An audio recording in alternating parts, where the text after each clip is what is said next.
Hi, welcome to Studio Lakshmi.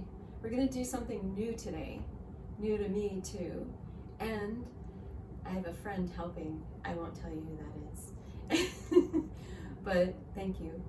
Anyway, so once again, I'm always going to say, please make sure that everything around a physical activity has been okay with your doctor and your physical therapist. But today I'm going to add food. We're going to do a twofer. This is the new series, the twofer. So yoga should always come before food. You don't want to eat and then do yoga because then you're going to feel full and it won't feel comfortable. So we're going to do the yoga portion first, and then afterwards a little food portion. And most of it's already been chopped and ready to go. So you're just going to see the end process of me assembling it. And I'll explain more of that when we get over there. But right now, I want to think of staples. So the food that I've chosen to make is something that doesn't have to be refrigerated, especially if you are able to serve other people. If there's extras left over, yes, then therefore it would have to. But so a staple for me is canned goods or dried goods. And that includes the spices. And so now the spice of yoga, and I'm usually cheesy, is what is a staple in yoga? What do you need to do every day so that the body feels like happy, capable to go upstairs, and capable to walk around? And if you're a person that lives in car culture, to drive.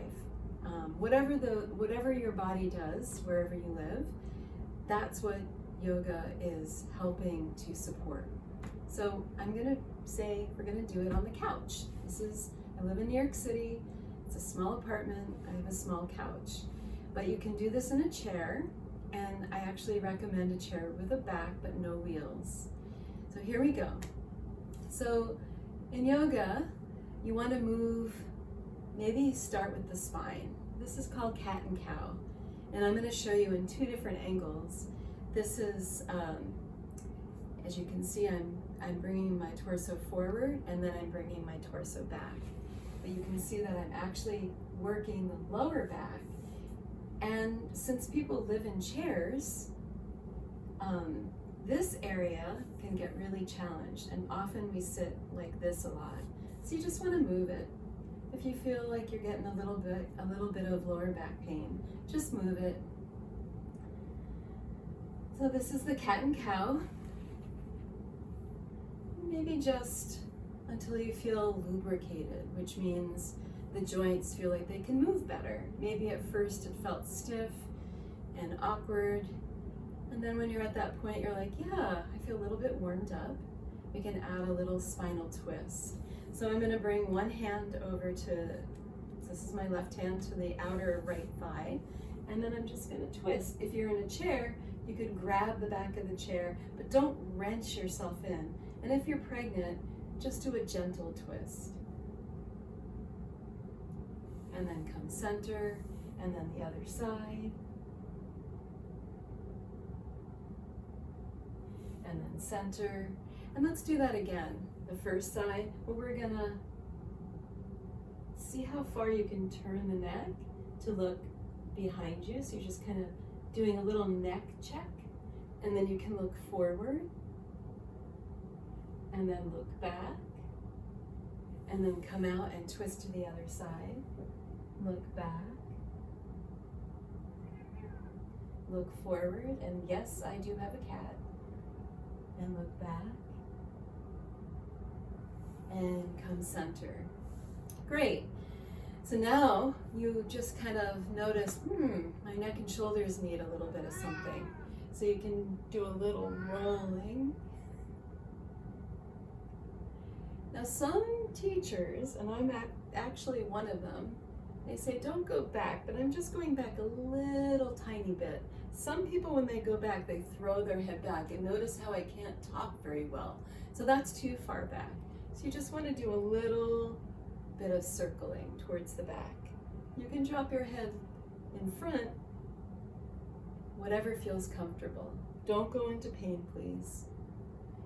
And then reverse direction. You can close your eyes. Some people I would recommend closing the eyes because you might have some vertigo issues.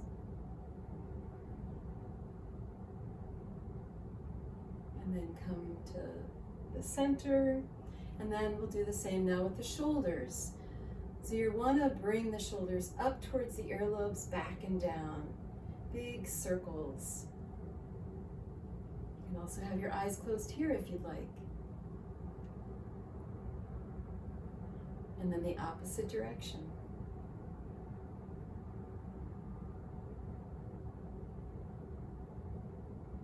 Great. I'm just going to check because I have notes today. And then bring yourself to stillness. Just observe. My lower back feels a little bit looser. My neck, my shoulders, my spine feels pretty good. So now we're going to add a sun salutation in a chair. So some people may have issues lifting their arm up. It's called frozen shoulder.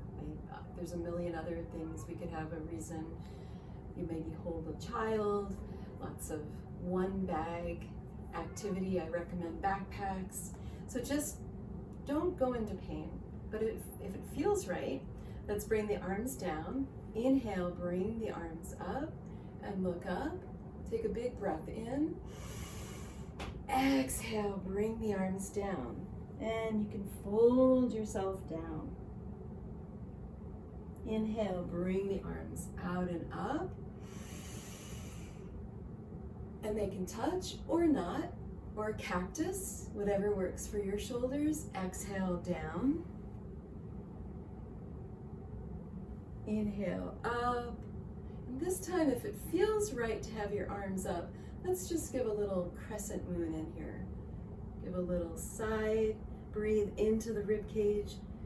Someone told me that it's the new moon right now, so here we are being a little sliver, a new moon. And then bring yourself up, catch the other wrist, tug, and arch in the other direction. If you're sitting in a chair, please be sure that you're not going to fall out of the chair.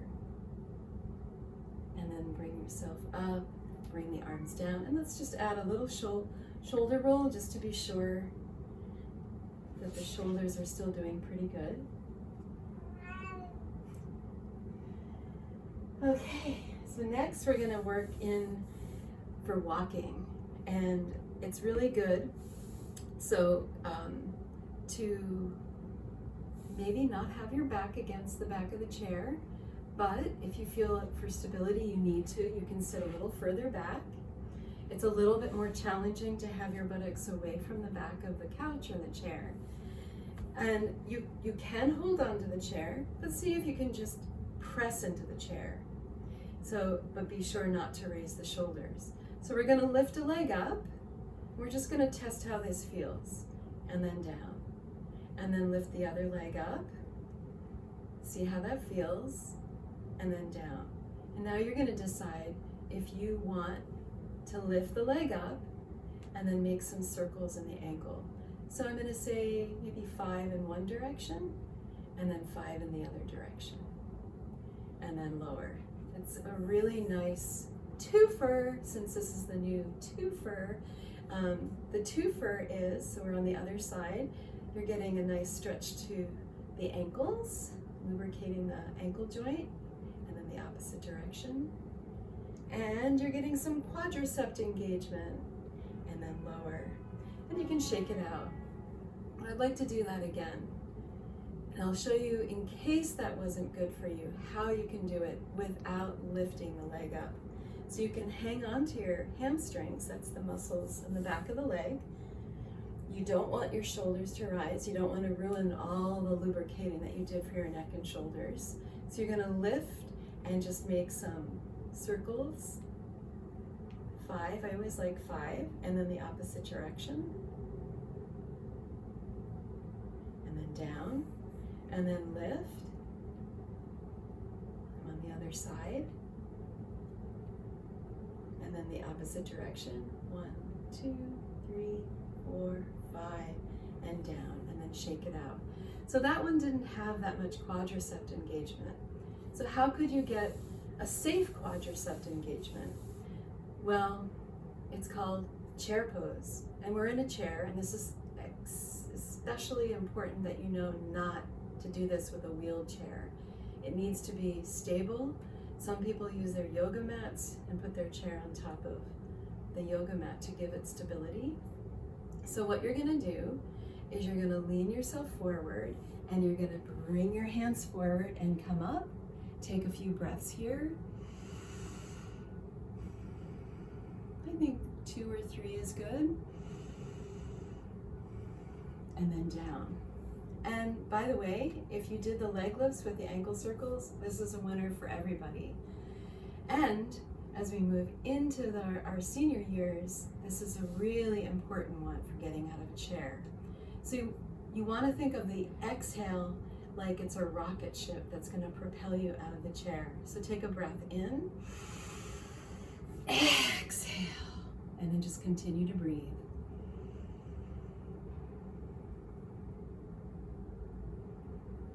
And then sit down, and then again, inhale, exhale. And you want to make sure that you're not putting your knees over your feet, but your knees are right over your ankles, and you're breathing, always breathing. And lower. So that even engages not just the quadriceps, but it engages the glutes, so I recommend that for everybody. And now I'd like to add a lunge. This is warrior. You could say 1 or 2, because it's in a chair, it's a little tricky. So I'm hypermobile, so I'm going to be able to stretch my leg out. If you are, as long as there's no pain, have fun. If you're not, let the knee be bent.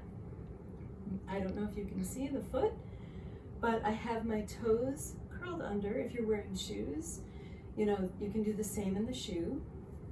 And I'm going to bring my hands to my thighs, and I'm going to make a fist, and I'm going to tap out my hip crease.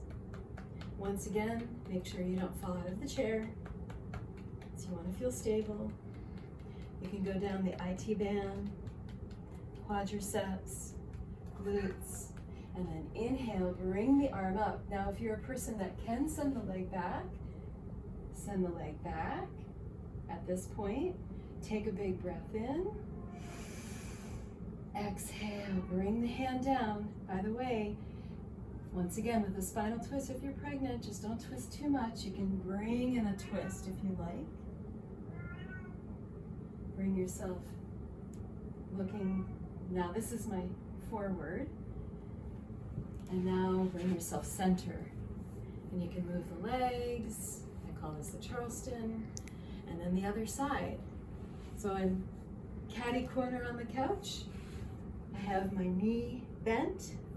It's releasing my hip joint. My toes are curled under in the back. My front foot's flat on the floor. My hands are on my thighs.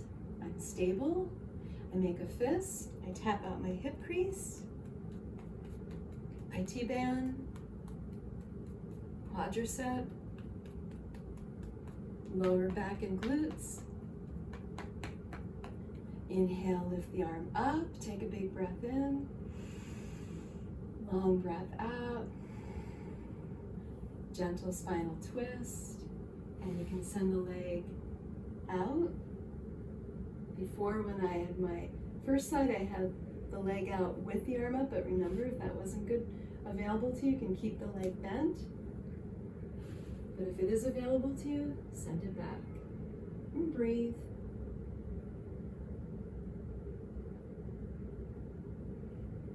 Looking forward for the lunge. And now in center. And I'm going to shake it out. Great. So another staple in yoga, getting back to the point of this session, is staples. We need to do something for balance. So bring yourself up to standing. And I think one of the most easiest poses, because there's so many different ways to do it, is tree pose. So I can show the 3 different trees. and we're gonna do all three. So the first tree, you have the ball of the foot connected to the floor and the heel is touching the leg. And you're pressing into that standing leg and you feel two long side bodies. And then you bring your palms together. This is the palm tree. Now, my arms might go out of the frame, but you'll get the point. Keeping the palms together, here's the pine tree. The mighty oak. The cactus. The oak. The pine. The palm. And release. And shake it out. And the other side. So ball of the foot on the floor, heel touching, grounding into the standing foot, lifting on both sides. So you're literally growing out of the earth for the palm tree, the pine tree, the mighty oak, the cactus, the oak, the pine, the palm, and release, and then shake it out. So I am a person that has torn parts of my knees, meniscus, so I may not be able to do all of the trees that I'm going to suggest, so that could be a choice where I put my foot back down and come back to that original pose that we just did. So start there first. The ball of the foot's on the floor, heel is touching. Bring the palms together. Now let's see if you can move it to the calf. So that's the palm. Yep, I am a person that cannot do that today. So I'll put it back.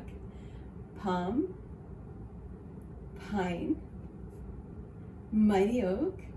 And I took a chance, I put it back up to my calf. Cactus, mighty oak, pine, palm, and release. So know that trees sway. When the wind blows, they sway. And they sway on purpose, so they don't break. So let yourself bring the foot down if you need to. Let yourself sway. The reason why I'm doing all these variations of arms is to give you some instability, and that's also for your core and your pelvic floor. So let's see what I do on this side. So this is a mountain, by the way, when your feet are together. So let's start in the mountain, and let's put some trees on the top of the mountain. We'll do a sprout, we'll call that a sprout, and then palms together. And let's see if this tree wants to get a little bit, have some variation. So here's a pine. Here's the oak, cactus, oak, pine, palm, and release, and shake it out.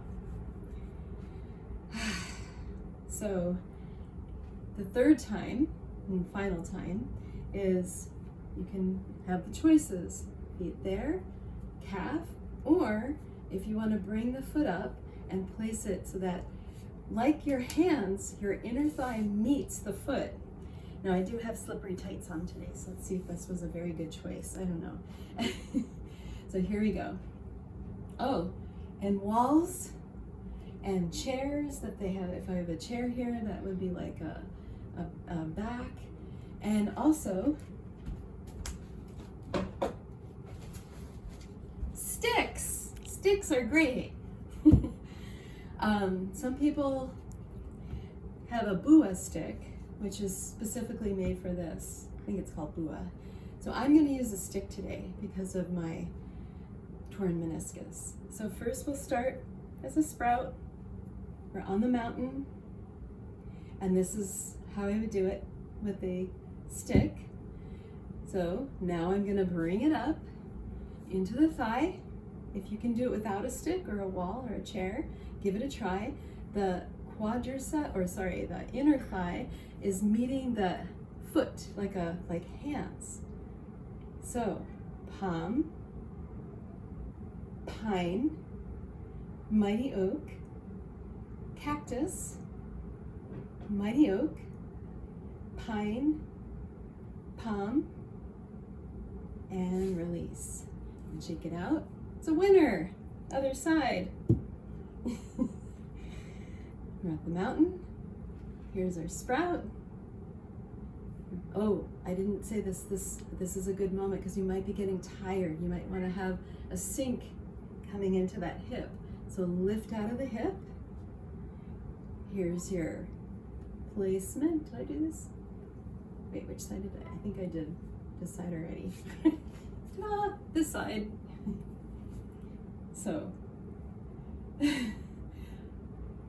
palm, pine, oak, cactus, oak, pine, palm, and release. And shake it out. Okay, thank you stick. And now, we're going to just relax. Close your eyes. And since I have this couch, I'm gonna let myself lean back. And then bring one hand to near my clavicles, and another hand to my belly.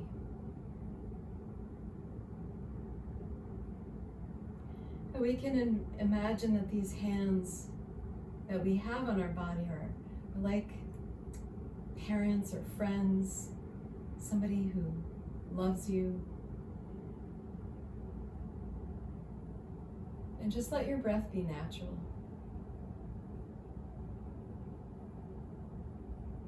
Feel the breath move into the hands.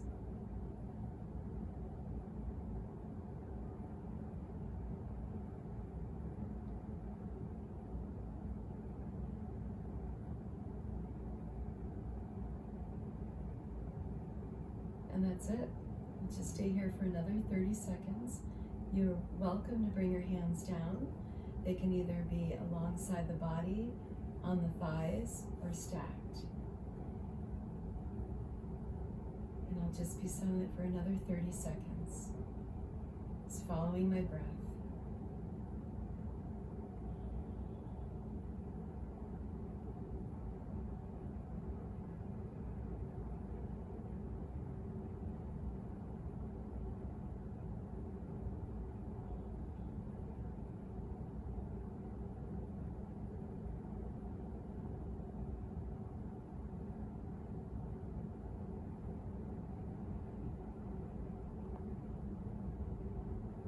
Let's take a very long breath in and an even longer breath out. Bring yourself up. You can open the eyes slowly. And now for the twofer. This was the yoga staples.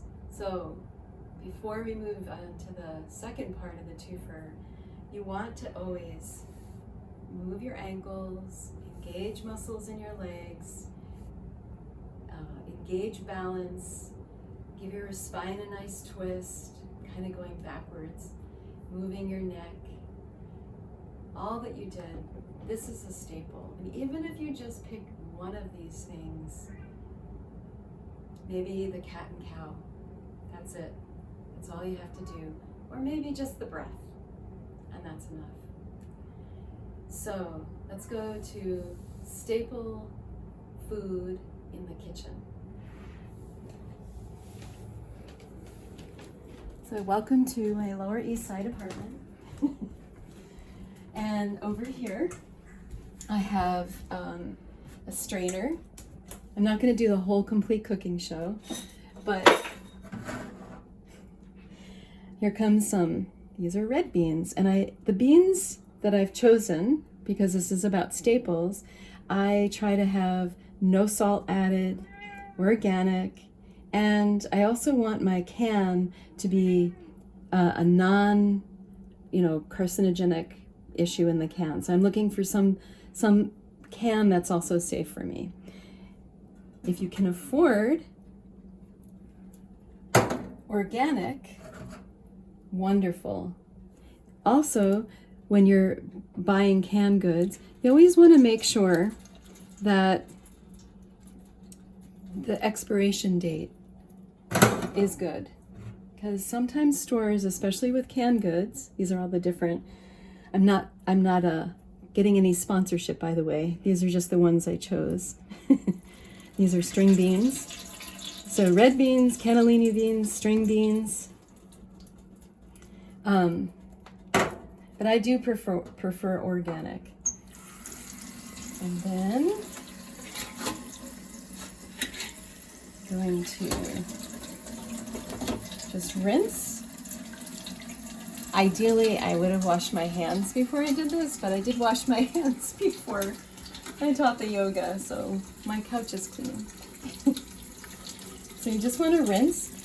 Actually, if you're making a soup, they say with canned goods to not rinse because you lose all the nutrients. So that's why organic is a winner. So now after I've let it drain, I'm going to pour it into the bowl. And I'll worry about the bits and pieces later. And then we'll come over to the table. So I have a variety of ingredients here. I have, let's see, we're going to use, believe it or not, this is a cup, which is actually half of a red onion that's this big. So some red onion. Let me just grab this.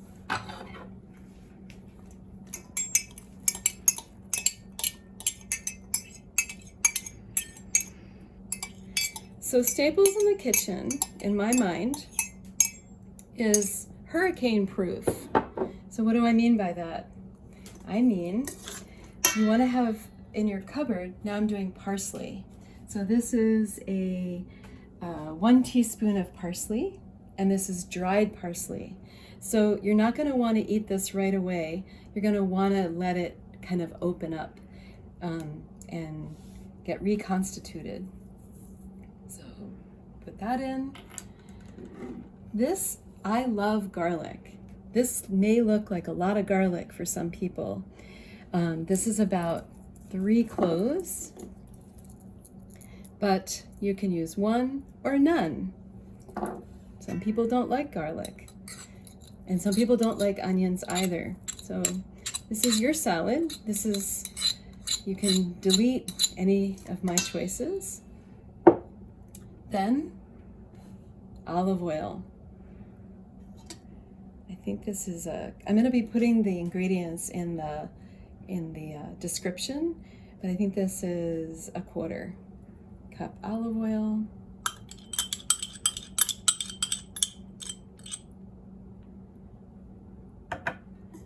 And then lemon. I love lemon. I prefer lemon to vinegar, but you could always use balsamic vinegar. You could use apple cider vinegar, but I just love lemon, so I'm going to go for the lemon. And this is my grapefruit spoon, giving my grapefruit spoon another purpose. And you always want to put I'm going to put it on top of the dried parsley. You want to catch the seeds. So, oops. Hopefully it doesn't get the camera or the camera person. So we're just gonna squeeze the juice.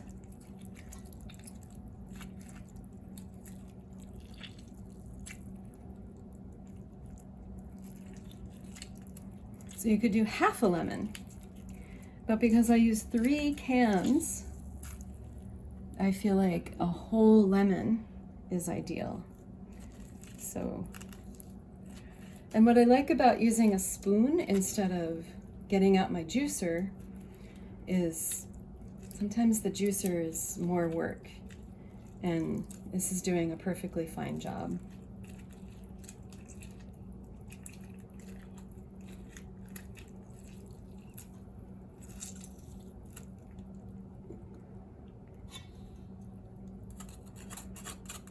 And I've caught the pulse, or the pulp, I should say, and the seeds. Okay, so I'll put that here. And what am I missing? I think that's about it. I need to toss it. So before I toss it, I'm going to add a little black pepper. And then I'm not going to put salt in. I'm going to let the people that eat the salad decide how much salt they want to put in.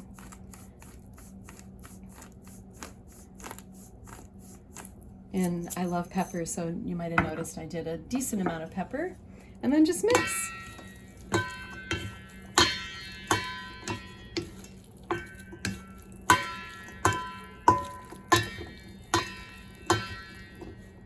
Sounds like sound healing just happened. Okay, so this is the salad. It's ready. But I do want to show a couple side notes. I made the same salad yesterday. So this is, I added capers, I added arugula, I added some tomato, and then of course it's just laying on top. You'd have to toss it. But this could be what you have in your refrigerator as a staple if you're eating just with yourself and no guests. And you can create variation by adding the arugula or other different lettuces. Now, the reason why I wanted it to be hurricane proof is we lose electricity, so that's why canned goods, dried, and then notice I'm always with the organic, parsley.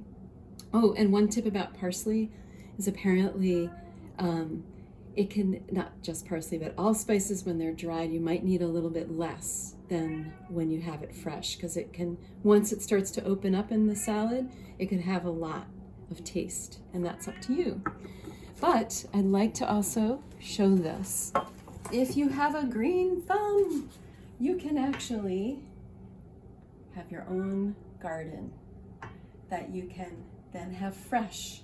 And this salad, mint is a possibility. This is cilantro.